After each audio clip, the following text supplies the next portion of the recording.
Hello dear students, how are you all? I welcome you all to my channel Savvy Physics. अशी आशा करतो की तुम्ही रोज video बघताय, practice करताय, जे क्वेश्चन सॉल्व केलेले आहेत चॅनलवर ते तुम्ही सॉल्व करताय आणि घरी ॲडिशनल क्वेश्चनची प्रॅक्टिस करताय, थिअरी रिवाइज करताय. ठीक आहे, अशी अपेक्षा करतो आणि पुढचा पार्ट मी रेकॉर्ड करतो आज. ठीक आहे, तर आजचा पार्ट आहे, टॉपिक आहे जो आपल्याला डिस्कस करायचा आहे तो म्हणजे conservative and non conservative forces. Conservative and non conservative forces. ठीक आहे ना. आणि जर वेळ मिळाला तर आज किंवा नंतरच्या व्हिडिओमध्ये कन्झर्वेटिव्ह अँड नॉन कन्झर्वेटिव्ह फोर्सेसच्या आधारावर आपल्याला पुढचा पार्ट बघायचा आहे तो म्हणजे पोटेन्शियल एनर्जी. आणि जर तुम्हाला पोटेन्शियल एनर्जी समजून घ्यायचं असेल तर तुम्हाला काय करावं लागेल, conservative and non conservative forces म्हणजे काय हे समजून घ्यायला लागेल. ठीक आहे, तर आज आपण चालू करूयात. मग रेडी? चॅनलला सबस्क्राईब करायला विसरू नका, फॉरवर्ड करायला विसरू नका, लाईक्स कॉमेंट्स शेअर करायला विसरू नका. ठीक आहे, पुढे जाऊयात. Conservative and non conservative forces. Ready टाका.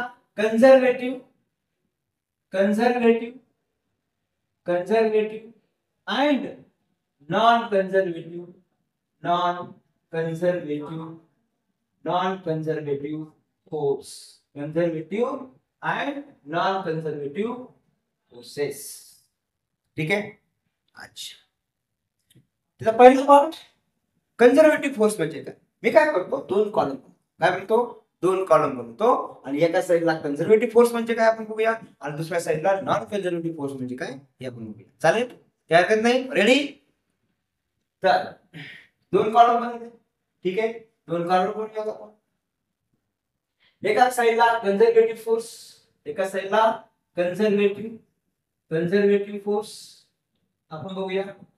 ओके, आणि दुसऱ्या साईडला नॉन कन्झर्वेटिव्ह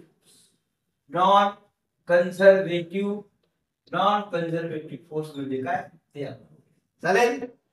अच्छा, सो कन्झर्वेटिव्ह फोर्स म्हणजे काय. कन्झर्वेटिव्ह फोर्स म्हणजे असा फोर्स ज्याने केलेलं work done by the force which do not depend on the path. Work पाथवर डिपेंड असतं, फोर्सवर डिपेंड असतं आणि दोन्ही मधला डिस्प्लेसमेंट, ऍक्च्युली डिस्प्लेसमेंट आणि कशावर डिपेंड असतं, डिस्प्लेसमेंट फोर्स आणि अँगल बिटवीन डिस्प्लेसमेंट आणि फोर्सवर डिपेंड असतं. हे समजलं. आणि पण असा एक फोर्स आहे की ज्याने केलेलं काम पाथवर डिपेंड नसतं. ठीक आहे ना, हळूहळू समजेल. एक एक गोष्ट थोडीशी पेशन्स ठेवून ऐका. It is the force. It is the force. It is the force. It is the force. Work done of which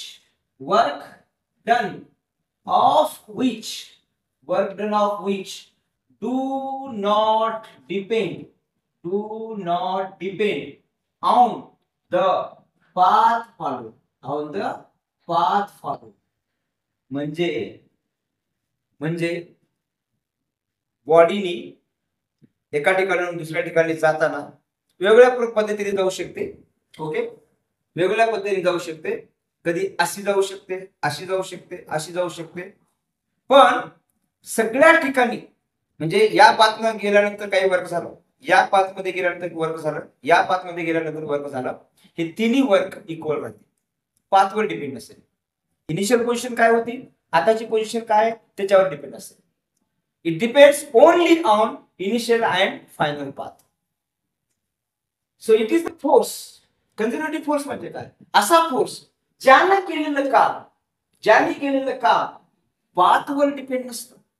ज्याने केलेलं काम पाथवर डिपेंड नसतं त्या फोर्सला काय म्हणतात, conservative force. It is the force work done bye of which do not depend upon the path followed. It depends only on initial and final position. It depends only on final and initial position. आधी कुठे होता आणि आता कुठे त्याच्यावरच depend असेल. ठीक आहे, म्हणून नॉन कन्झर्वेटिव्ह फोर्स म्हणजे काय, त्याच्यावर ठरव. एक असा फोर्स ज्याने केलेलं काम पाथवर डिपेंड आहे. 5 वेगळा घेतला वर्क वेगळं होऊन जाईल, 5 वेगळा घेतला वर्क वेगळं होऊन जाईल, ठीक आहे ना. So it is the force, it is the force, it is the force work done of which, work done of which, work done of which depends upon the path, depends on the path, depends on the path followed. त्याने जो path घेतलेला आहे त्या path वर depend असेल, म्हणजे त्या path मध्ये डिस्प्लेसमेंट वेगळा असेल, हा म्हणजे ऍक्च्युअली तिथं डिस्टन्सचा विचार केला जातो थोडक्यामध्ये, ठीक आहे ना. सो वेगळा पाथ घेतला वेगळं वर्क होऊन जाईल. Amount of work will be different in different paths, may be same but most of the time it is different. पण इथं काही देणे घेणेच नाही पाथला. एक दोन क्वेश्चन करूया शेवटी, म्हणजे आपल्याला लक्षात येईल. सध्या समजून घ्या, पाथ वर डिपेंड आहे याचं वर्क, त्या फोर्सने केलेलं वर्क पाथ वर डिपेंड आहे, त्या फोर्सला नॉन कन्झर्वेटिव्ह फोर्स. आणि असा फोर्स ज्याने केलेलं काम पाथवर डिपेंड नाही त्याला काय म्हणतात, नॉन कन्झर्वेटिव्ह. त्याला म्हणतात कन्झर्वेटिव्ह. ज्याचा पाथवर डिपेंड नाही त्याला कन्झर्वेटिव्ह फोर्स. आणि फोर्सचं वर्क जर पाथवर डिपेंड व्हायला लागलं त्याला म्हणतात non conservative force.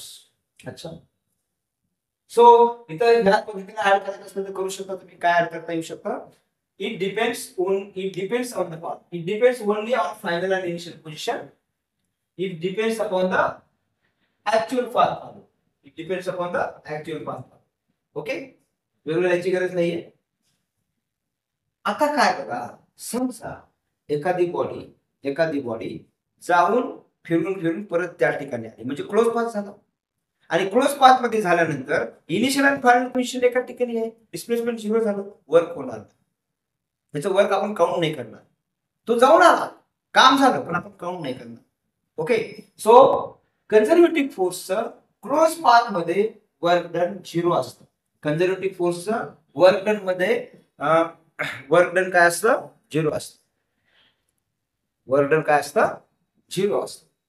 So work done bye conservative force, work done bye conservative force, work done bye conservative force is in a closed path. Work done by conservative force in a closed path, in a closed path is 0, is 0.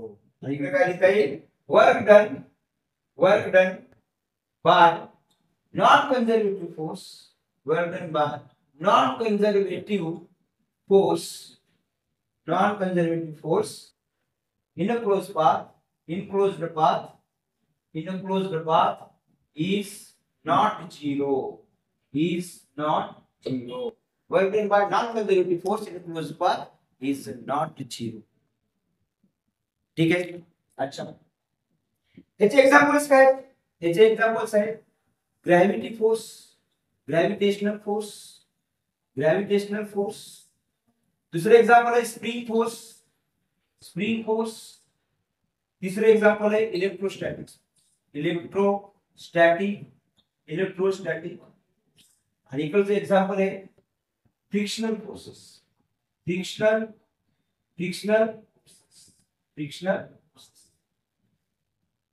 ठीक है. हे तीन forces कंजर्वेटिव्ह. एक आहे gravitational force, एक आहे spring force, एक आहे electrostatic force. So electrostatic force आपल्याला 12वी मध्ये गेल्यानंतर शिकायचं आहे, ठीक आहे ना. इलेक्ट्रोस्टॅटिक चॅप्टर मध्ये महाराष्ट्र स्टेट बोर्ड प्रमाणे ते पण आपल्याला इलेक्ट्रोस्टॅटिक फोर्स पण आपल्याला महाराष्ट्र बोर्ड प्रमाणे 11वीला शिकायचं. पण आपण तो एकत्रपणे सेपरेट घेत आहोत. सो ग्रॅव्हिटेशनल आणि स्प्रिंग फोर्स ह्या चॅप्टर मध्ये आपल्याला शिकायचं. ओके, आणि इकडे frictional force, okay, air friction असेल, सरफेस फ्रिक्शन असेल. Okay, so this is the example of non conservative force. आलं लक्षात. आता एक दोन क्वेश्चन करूया म्हणजे तुम्हाला लक्षात येईल. हे नोट करा पहिले, नोट करा पहिले. चला नोट करा मग.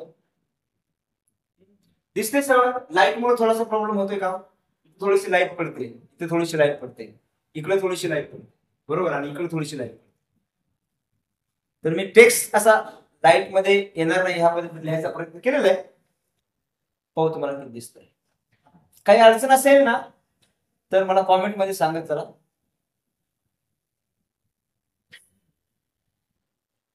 ठीक आहे, करू इरेस. ठीक. एक एक्झाम्पल घेऊया छोटीस, म्हणजे तुम्हाला लक्षात एक एक्झाम्पल. ठीक आहे, एक्झाम्पल काय, समजा एक एक्झाम्पल घेऊया. एक बॉडी इथे होती, एक बॉडी इथे होती आणि इथे गेली, अशी गेली पार्ट 1, अशी गेली हा पार्ट 2 आणि अशी गेली आणि काय झाली अशी गेली, हा झाला पार्ट 2. इथे वर्क डन झाला W1, इथे वर्क डन झाला W2, इथे वर्क डन झाला W3. ए पासून बी पर्यंत क्वेश्चन आहे, if a body is displaced, if the body is displaced by a conservative force, by a conservative force from A to B in three different ways, in three different म्हणजे तीन वेगवेगळे path पाठवतो.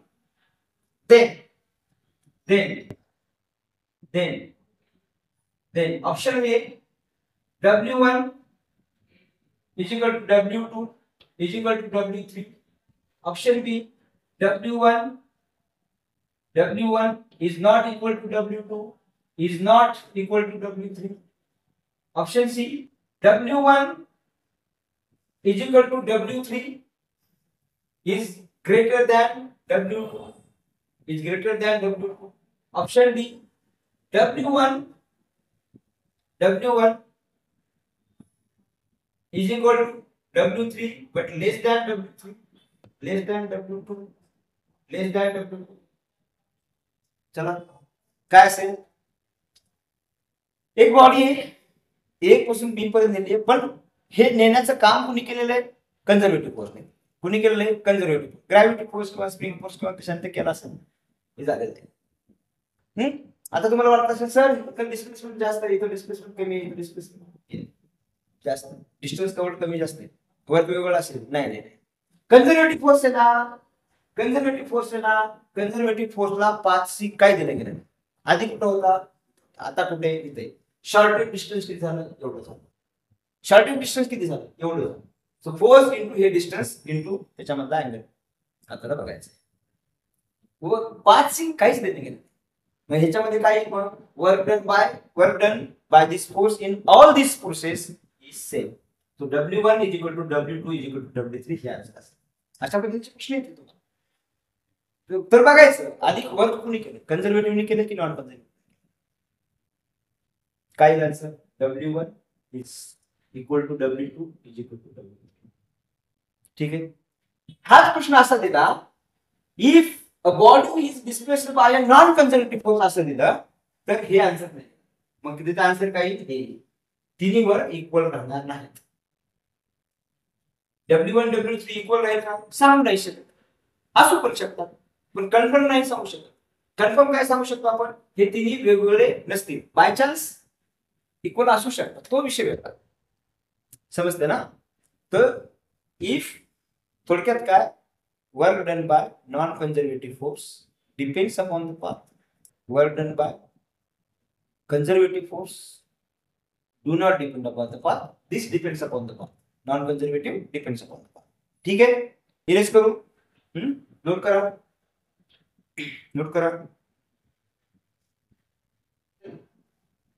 की सगळं बरोबर आहे sir, पाथवर depend नसतं असतं सगळं ओके ठीक आहे. पण ऍक्च्युअली कसं, तुम्ही ग्रॅव्हिटेशनल फोर्स काय म्हटला, कन्झर्वेटिव्ह फोर्स म्हटला, त्याचं एखादं एक्झाम्पल घेऊन बघू आपण. काय करूया, एखाद्या बॉडीवर काय करूया, conservative force for example gravity force लावूया आणि बॉडीला एका ठिकाणाहून दुसऱ्या ठिकाणी नेऊया, दोन वेगवेगळ्या पाथने नेऊया आणि काढून बघू वर्क. जर इक्वल आलं तर आपण मान्य करू, बरोबर की नाही. जर इक्वल आलं वर्क तर आपण मान्य करू. चला एक्झाम्पल घ्या. समजा ही बॉडी आहे, एक बॉडी आहे आणि ही काही अँगलला ठेवलेली, अँगल किती माहिती नाही, आणि ती बॉडी इथं आली बरोबर. हे डिस्टन्स हे समजा येईल, ओके, आणि ही हाईट हे समजा h. ही हाईट काय आहे की नाही, याचं मास आहे, मास. बॉडी आता याचं फ्रिक्शन असेल नसेल काय काय निर्णय बॉडी इथून इथपर्यंत आलेली आहे ऍक्च्युअल पाथ कोणता आता काय केलं बॉडीला आपण काय केलं इथून इथपर्यंत घेऊन आलो बॉडीला काय केलं आपण इथून इथपर्यंत घेऊन आलो हा पाथ 1 असेल बॉडीला इथून इथपर्यंत घेऊन आलो हा पाथ 1 आणि नंतर काय केलं इथून इथपर्यंत घेऊन आलो आणि पुन्हा इकडे घेऊन गेलो हा पाथ 2 हा path 2 so A to C body आलेली आहे ए बी ला आणली आणि पुन्हा बी पासून सी कडे नेली हा पाथ 2 आणि हा पाथ 1 आपण काय करूया दोन्ही पाथचं वर्क डन काढून बघूया जर दोन्ही पाथचं वर्क डन इक्वल आलं तर आपण मान्य करू की work done by conservative force म्हणजे gravity force do not depend upon the path ठीक आहे ना चल करा पाथ 1 फॉर पाथ 1 चला कसं काढणार वर्क डन बाय कुठल्या फोर्सने काढायची ग्रॅव्हिटी फोर्सने काढायची ग्रॅव्हिटी कशी ऍक्ट करेल mg खाली ऍक्ट करेल mg काय करेल खाली ऍक्ट करेल बरोबर हे लेख हा फॉर्म्युला एक असे क्वेश्चन आपण सॉल्व्ह केले ओके हे डिस्टन्स किती असेल l असेल हे डिस्प्लेसमेंट झालेलं आहे फोर्स इकडे या दोन्ही मधला अँगल किती आहे हा अँगल किती राहील हे 90 डिग्री हे व्हर्टिकली डाऊनवर्ड हे हॉरिझॉन्टल हा अँगल असेल 90 डिग्री हा थीटा दिलेला आहे त्यांनी थीटा दिलेली त्यांनी हा 90 डिग्री तर हा अँगल किती राहील 90 मायनस थीटा राहील की नाही राहील की नाही चला वर्कचा फॉर्म्युला लिहा work is equal to force into displacement into cos theta gravity force constant असेल जी कॉन्स्टंट घेऊया आपण इथं mg ओके सो फोर्स काय राहील फोर्स ग्रॅव्हिटी फोर्स घ्यायचा mg conservative force into displacement किती झालंय डिस्प्लेसमेंट l झालंय डिस्प्लेसमेंट l झालंय इनटू अँगल काय राहील अँगल किती आहे 90 मायनस थीटा डिस्प्लेसमेंट इकडे फोर्स इकडे अँगल किती आहे 90 मायनस थीटा बरोबर so work is equal to mgl cos 90 minus theta ची व्हॅल्यू असते sin theta cos 90 minus theta ची व्हॅल्यू किती असते sin थीटा तो वर्क किती आला पहिल्या पाथचं तो work done in first path किती आला mgl sin थीटा काय अडचण काय अडचण हे दिसत नाही का ओके हे काय लिहिले fs cos थीटा हे काय लिहिले मी इथं work is equal to fs cos theta दिसतंय का हा इथे काय लिहिले मी fs cos थीटा लाईट मध्ये दिसत नसेल काय हरकत नाही ओके सो वर्क किती आला mgl sin थीटा काय अडचण आहे नाही ओके आता पार्ट 2 साठी बघूया पार्ट 2 साठी बघूया work done in the part 2 म्हणजे काय करायला लागेल work done in part 2 work करायचं आपल्याला तर काय करायला लागेल work done in a to b plus work done in b to c करावं लागेल की नाही work done in b to c करावं लागेल दिसतंय चला करा कसं करणार AB काढ वर्क डन AB काढ चला so work done in part 2 is equal to work done AB force into displacement into angle force कुठे आहे mg फोर्स किती आहे mg इनटू डिस्प्लेसमेंट किती आहे h डिस्प्लेसमेंट किती आहे h into cos display mg खाली डिस्प्लेसमेंट पण खाली तो काय राहील अँगल दोन्हीच्या मध्ये 0 राहील cos 0 plus work done in BC work done in BC समजा हे डिस्टन्स आहे x ओके हे डिस्टन्स आहे समजा x काय करणार फोर्स खाली डिस्प्लेसमेंट इकडे so force mg displacement x आणि अँगल किती राहील डिस्प्लेसमेंट इकडे फोर्स खाली अँगल किती राहील 90 डिग्री अँगल किती राहील 90 डिग्री चला work done in part 2 is equal to mgh cos 0 ची व्हॅल्यू प्लस cos 90 ची व्हॅल्यू 0 हे झालं 0 तो वर्क किती आला वर्क 2 किती आला mgh काय अर्थ mgh आला हां इथे mg sin थीटा आलेला आपण याची व्हॅल्यू काढून बघूया आपल्याला x दिलेला नव्हता l दिलेला आहे का थीटा दिलेला आहे याची व्हॅल्यू काय येईल हां l sin theta l cos theta x ची value l cos theta h ची व्हॅल्यू l sin थीटा असं समजत नसेल तर काय करा ट्रिग्नोमेट्री वापरा काय ट्रिग्नोमेट्री वापरलं तर इथे वापरा ट्रिग्नोमेट्री इथे लिहू का मी ओके तर sin theta is equal to काय अपोजिट साइड हा triangle opposite side h divided by hypotenuse l त्याच्यावर h ची व्हॅल्यू किती आली h ची व्हॅल्यू आली l sin थीटा हे पुट करा सो mg इंटू h ची व्हॅल्यू l sin थीटा. बघा w1 is equal to w2. आलं का नाही? mg l sin theta mg l sin theta. So w1 is equal to w2 because कसा पण path द्या, कसे पण बॉडी द्या, तुम्ही बॉडी अशी उचलून अशी आणून ठेवा, वर्क डन तेवढंच नाही. लक्षात ठेवायचं, खूप महत्वाचा कन्सेप्ट, खूप लागणार आहे.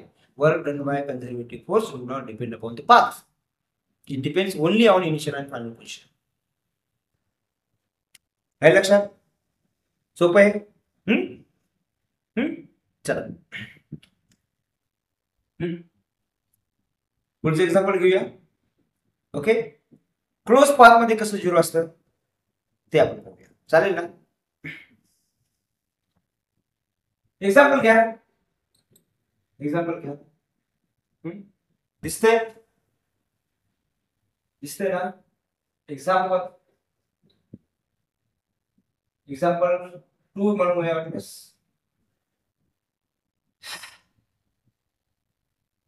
समजा एक बॉडी इथं होती आणि इथं घेऊन गेलो, हाईट h ला घेऊन गेलो. या हाईट h ला आपण घेऊन गेलो, बरोबर आहे? हाईट h ला आपण घेऊन गेलो आणि पुन्हा खाली आलो. वर नेलं आणि खाली आलो, वर नेलं आणि खाली आलो. ठीक आहे? अच्छा, चला वर्क डन करूया. बॉडीला काय केलं? वर नेलं आणि परत खाली आलं. ठीक आहे ना? म्हणजे पाथ कडून झालं. आता याच्यामध्ये वर्क डन झिरो यायला पाहिजे, येते का नाही ते बघूया. ठीक आहे, चला work is equal to work up काढूया. अप वर जाताना किती वर्क झालं ते बघूया. वर गेला तो फोर्स कोणता आहे? mg खाली लागेल बॉडीवर.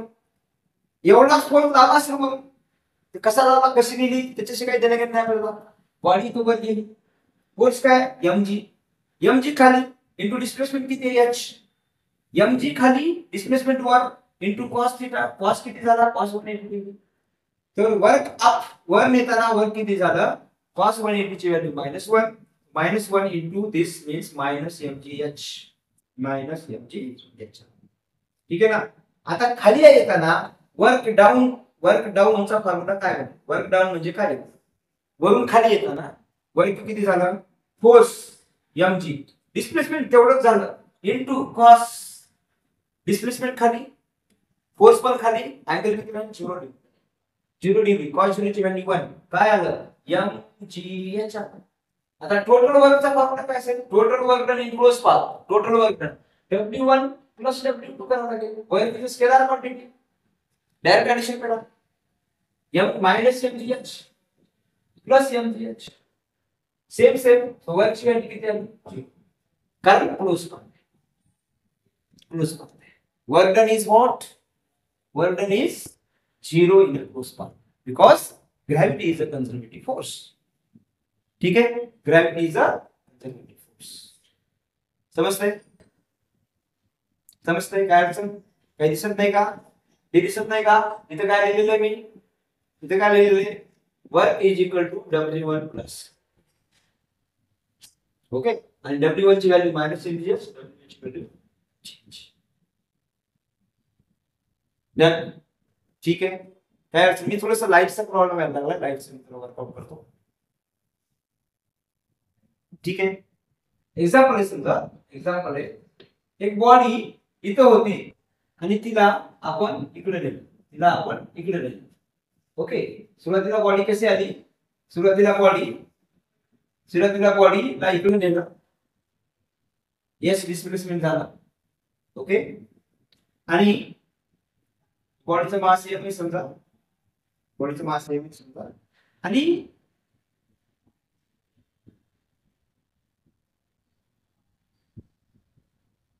इनिशियल प्लेस इकडे नेलं आणि परत बॉडीला इकडे वापस आणलं. बॉडीला पुढे नेलं आणि परत वापस आणलं. ठीक आहे, जर हा कंझर्वेटिव्ह फोर्स असेल तर वर्क डन 0 यायला पाहिजे. पण आपण फ्रिक्शनचं वर्क काढतोय. Find work done by friction. Find work done by friction. एक पासून 2 कडे नेली आणि 2 पासून परत 1 कडे आणली. वर्क डन बाय फ्रिक्शन काढायचं. चला कळलं. पाथ 1 साठी 1 to 2 work done in 1 to 2 कळलं बरं. फ्रिक्शन कसं असेल एफ. एफ ची व्हॅल्यू घेऊया, म्यू एम ची वगैरे तुम्ही घेऊ शकता. एफ ची व्हॅल्यू काय, म्यू एम ची काय घ्यायची घेऊ शकता. आपल्याला टोटल व्हॅल्यू एफ ची व्हॅल्यू एफ असेल. So force friction displacement into cost. Displacement इकडे, बॉडी जर इकडे जात असेल तर फ्रिक्शन नेहमी इकडे लागेल. जर डिस्प्लेसमेंट इकडे होत असेल तर अपोजिट डायरेक्शनला फ्रिक्शन लागतं. तर अँगल किती राहील 180 डिग्री. मग काय आलं हे -1 मायनस एफ एस बरोबर. आणि work done in 2 to 1 1 to 2 चं वर्क केलं मायनस एफ एस आला. आणि 2 to 1 चं वर्क किती येते, 2 to 1 चं वर्क किती, 2 to 1 चं वर्क किती, फ्रिक्शन इनटू डिस्प्लेसमेंट तेवढंच होईल. आणि कॉस 0, कॉस ची व्हॅल्यू किती राहील आता, 0 होईल का, 0 होईल का नाही. डिस्प्लेसमेंट इकडे वर लागले, फ्रिक्शन आता इकडे लागेल, फ्रिक्शन आता इकडे लागेल. पुन्हा अँगल 180 डिग्री, पुन्हा अँगल कसा आहे 180 डिग्री. मागच्या प्रॉब्लेम मध्ये ग्रॅव्हिटीच्या केस मध्ये काय होतं, एकदा डिस्प्लेसमेंट वर होतं, ग्रॅव्हिटी खाली, आणि वरून खाली आता डिस्प्लेसमेंट अपोजिट झालं, पण ग्रॅव्हिटी पुन्हा खालीच होती. ग्रॅव्हिटीचं डायरेक्शन होतं. इथं तसं नाहीये, इथं पण डायरेक्शन बदललंय ऍक्च्युअली, पण डिस्प्लेसमेंटच्या अपोजिट डायरेक्शनलाच आहे. तिथं काय होतं, एक वेळेस डिस्प्लेसमेंटच्या अपोजिट डायरेक्शनला, एक वेळेस डिस्प्लेसमेंटच्या सेम डायरेक्शनला. इथं दोन्ही वेळेस फ्रिक्शन डिस्प्लेसमेंटच्या अपोजिट डायरेक्शनलाच नाही. सो कॉस 180 ची व्हॅल्यू किती राहील -1. So minus F S U. आणि टोटल वर्कचा काय होईल फॉर्म्युला, टोटल वर्कचा W1 to 2 plus W1. So W1 to 2 किती आहे minus F S plus minus F S. हे पण मायनस एफ एस, हे काय म्हणू -2f. 0 झाला का. So work done by the conservative force in a close path is not 0. आणि work done in close path in a conservative force मागच्या example मध्ये बघितलं आपण 0 आलं होतं, बरोबर की नाही, 0 आलं होतं. So friction is a non conservative force, gravity is a conservative force. ठीक आहे, इथं आपण थांबूया. पुढच्या व्हिडिओ मध्ये आपण काय करूया, हे कंझर्वेटिव्ह फोर्स मुळे जे तयार होणार वर्क आहे ते वर्क कन्वर्ट होतं पोटेन्शियल एनर्जी मध्ये. आणि पुढच्या वेळेस आपण पोटेन्शियल एनर्जी हा चॅप्टर बघणार आहोत. खूप महत्वाचा चॅप्टर असेल, विथ क्वेश्चन आपण घेऊया. ठीक आहे, मी आशा करतो की हा टॉपिक कंझर्वेटिव्ह आणि नॉन कंझर्वेटिव्ह मध्ये तुम्हाला काही कन्फ्युजन नसेल आणि तुम्हाला ते चांगल्या पद्धतीनं समजलं. ठीक आहे, इथं आपण थांबूया, अभ्यास करत राहा. Bye bye.